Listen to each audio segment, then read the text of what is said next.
House building, ഔപ്പയർ, അതുപോലെ തന്നെ FSD എന്ന് പറഞ്ഞ ഇപ്പൊ നാട്ടിൽ നടക്കുന്ന പറ്റിപ്പിന് ഒരു കൈയും കണക്കുമില്ല. റീസെന്റ് കോട്ടയത്ത് നമ്മുടെ ഒരു സ്റ്റുഡന്റ്, ഇപ്പൊ ജോർജിക്ക് പ്രോസസ് ചെയ്യുന്ന ഒരു സ്റ്റുഡന്റ്, ആ സ്റ്റുഡന്റിനെ കഴിഞ്ഞ 2 വർഷം കൊണ്ട് ഒരു ഏജന്റ് പറ്റിക്കുവാണ്. അത് എത്ര രൂപയെന്നാ? 8 ലക്ഷം രൂപ വാങ്ങിച്ച് ഹൗസ് ബിൽഡിംഗ് ആദ്യം FSDക്ക് കൊണ്ടുപോകാന്ന് പറഞ്ഞു, എന്നിട്ട് ഹൗസ് ബിൽഡിങ്ങിന് കൊണ്ടുപോകാന്ന് പറഞ്ഞു. ഇതൊന്നും നടക്കാതെ വന്നപ്പോൾ ഔപ്പയറിന് കൊണ്ടുപോകാന്ന് പറഞ്ഞ് ഇത്ര എമൗണ്ട് പലപ്പോഴായിട്ട് ഈ കുട്ടിയുടെ 1 വർഷം കൊണ്ട് വാങ്ങിച്ചെടുത്ത ആ ഏജന്റ്.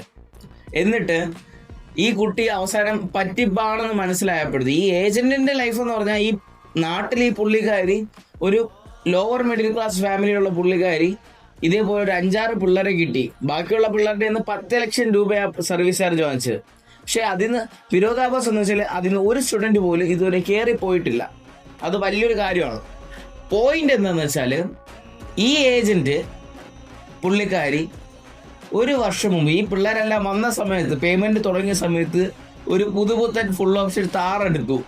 അത് നമുക്ക് പറയേണ്ട ആവശ്യമില്ല.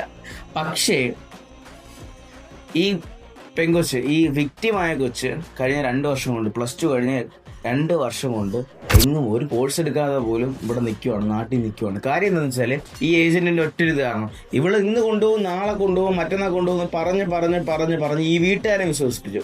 അതിലപ്പുറം ഈ 8 ലക്ഷം രൂപ എന്ന് പറഞ്ഞാൽ, ഈ ഫാമിലിക്ക് ആ 8 ലക്ഷം രൂപ കുറച്ചധികം വലിയൊരു എമൗണ്ട് ആണ്. കാര്യം ഈ പെങ്കൊച്ചിന്റെ, ഈ പറ്റിക്കപ്പെട്ട കൊച്ചിന്റെ അമ്മയുടെ കെട്ടുതാലി വരെ പണയം വെച്ചാണ് ഇവക്ക് ഈ ഏജന്റിന് പൈസ കൊടുത്തത്. എന്നിട്ട് ഇതൊന്നും നടക്കാതെ വന്നപ്പോൾ പോലീസ് സ്റ്റേഷനിൽ സെറ്റിൽമെന്റിന് പോയ സമയത്താണ് അതിന്റെ അപ്പുറം കോമഡി കണ്ടത്. കാര്യം എന്ന് വെച്ചാൽ, സെറ്റിൽമെന്റിന്റെ സമയത്ത് പോയപ്പോഴത്തേക്കും പോലീസ് സ്റ്റേഷനിൽ നിന്ന് പറഞ്ഞതാണ് കോമഡി. ലൈക്ക് 21-ാം തീയതി, ഈ വരുന്ന 21-ാം തീയതി 1 ലക്ഷം രൂപ കൊടുത്തിട്ട് ബാക്കി എമൗണ്ട് അടുത്ത 6 മാസത്തേക്ക് ചെക്ക് ഇട്ട് കൊടുക്കാന്ന്.